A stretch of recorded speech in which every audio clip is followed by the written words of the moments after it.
like thank you for tuning the channel today. Today we're going to do a quick review on the Airlift 5000 airbags. I have a 2021 Ram 2500 Mega Cab. It has the coil spring rear end, and one of the things I have to say is basically the airbags do not increase your payload, so you need to pay attention to the sticker on your driver door. The sticker on my truck is about 1704 payload. This is a limited, so it has lower payload, of course, because all the packages that are on the truck adds weight to it. So just knowing when you put your airbags on, that doesn't necessarily increase your payload legally, so you need to pay attention to that and know where you're at. I'm actually going to be moving up to a 3500. I bought an RV that's a little bit bigger. It's a toy hauler. I'm still well within my limits. I have about 800 to 900 tongue weight, so that leaves me close to about 800 for passengers and cargo, which I put most of it in the camper.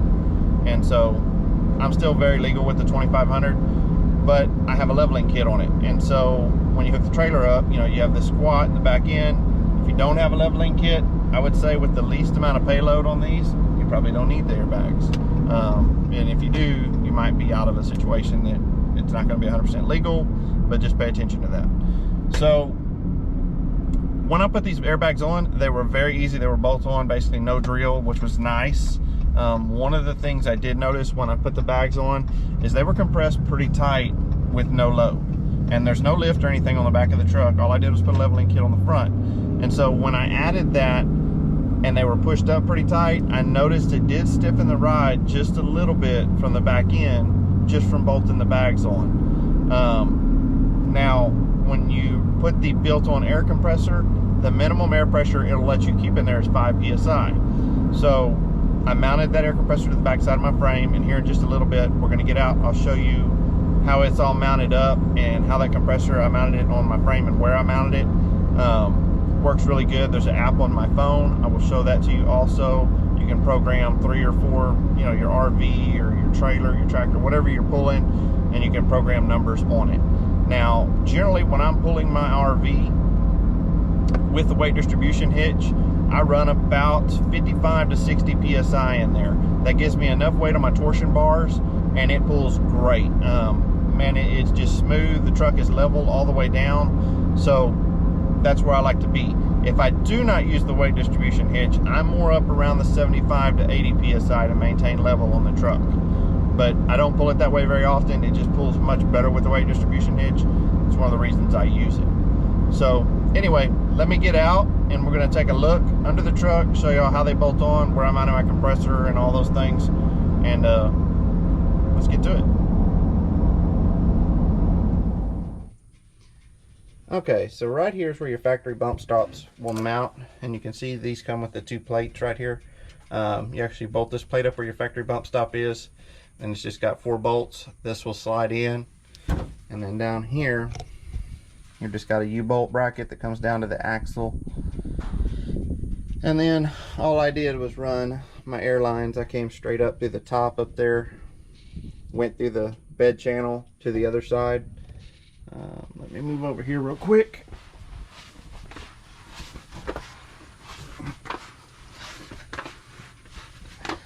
I came out of the side of my bed channel up there.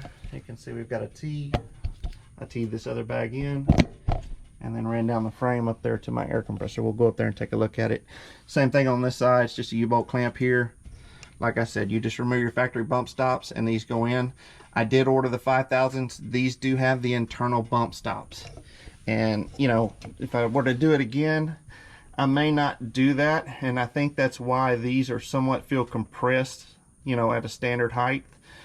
And so I think that's why they stiffen the ride just a little bit, having the factory bump stops in them. That's just my opinion, but if I was to order another set, I probably would order the ones without the bump stops inside the bags. Okay, I'm on the passenger side of my truck.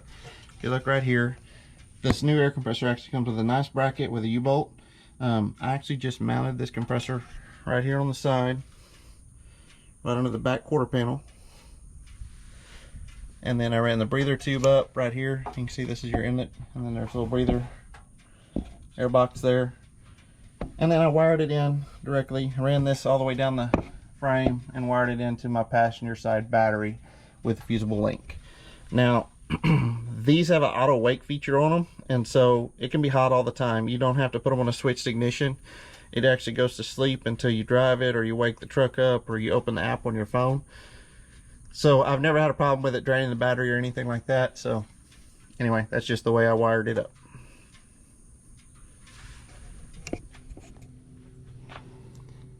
Okay, so I wanted to go over the wireless One app. This is what you'll download, and you can hear it just ran for a second because as soon as I opened the app, it initiated the system and powered it up. And when you're driving, it stays powered up. It senses motion or something like that. But so anyway, just while we're sitting here, if you open it, it will initiate the system and turn it on. If you look here, you can put your settings in. Like I said, stock, you're going to be 5 psi. You know, this is my RV with my weight distribution hitch, and this is my RV without a weight distribution hitch.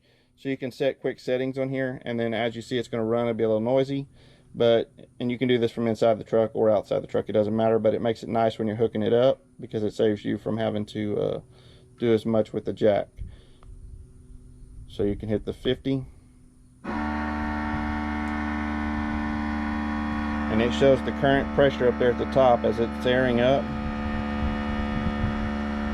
So we're at 17, 18, 19. And then if you stand over here, you can see the back end of the truck's coming up. That's at 28, 29.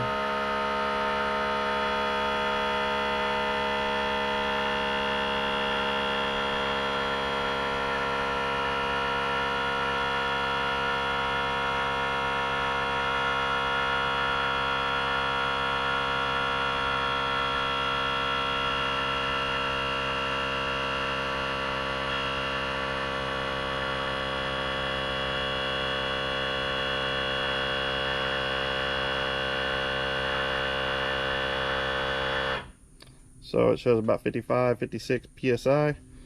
Once it gets to that, it'll stay there, and the whole time you're driving, it'll maintain that. It'll let it out or to release it. Like when you hook your trailer up, you're going to notice it's going to let a little bit out because it's going to maintain that 55 psi. If you look at the back, I'm raised up probably about 1.5 inches to 2 inches from where we were stock. So works really well. It's a nice system. I mean, I don't think I'd buy any other system besides this one. And if you go back here, you can just hit the stock. You tap it again, and you can see the back end dropping down.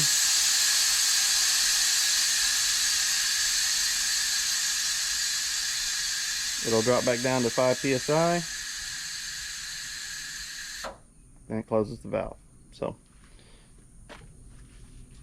that's about it for that feature.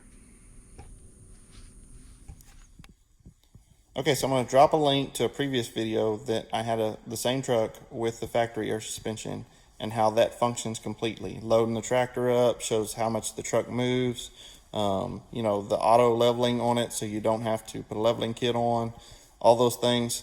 Catch that video at this link.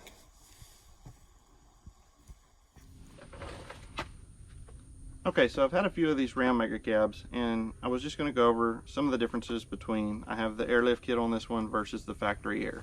There's pros and cons for both sides of it. You know, if you think about it, if you have a leveling kit on it, and I'm trying to maintain level, you're putting 100% of that load on the airbags because you're not compressing the springs at all whenever I have my camper on here. So they're carrying all of that payload and that weight.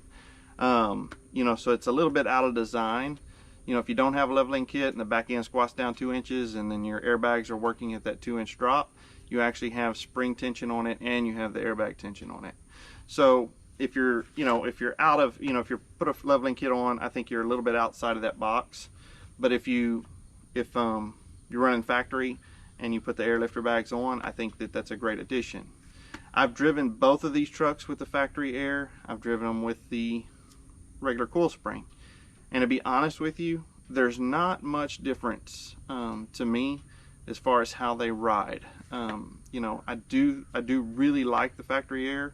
I think it's built in and it rides better with a load. You know, you hook your camper up, it's perfect. The airbags are working perfect. Everything levels, everything's automatic. You don't have to plug numbers in or do anything like that. And so I really like the feature of the factory air. Now the con for the factory air is if you do push the limits of the truck. You know, if you I've got a 75 horse Kubota. I put it on my trailer. It's a little heavy, so it flags a code, and that little airlift light comes on in the dash. Well, when that light comes on, it puts the max in the airbags it's going to put, and it's not going to work anymore.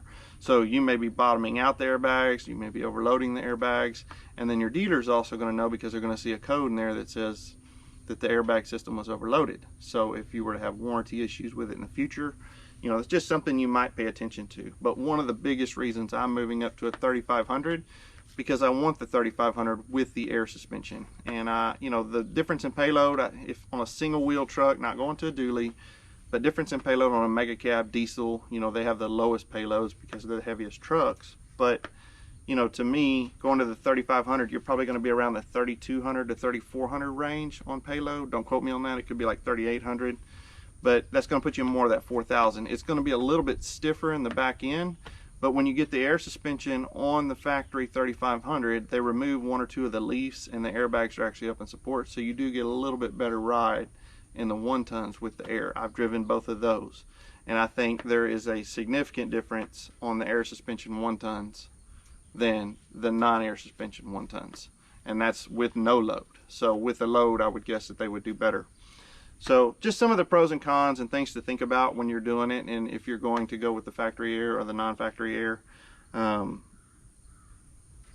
I appreciate you watching the video today. If you've got any questions, just drop them in the links below. I'll try to get those answered for you.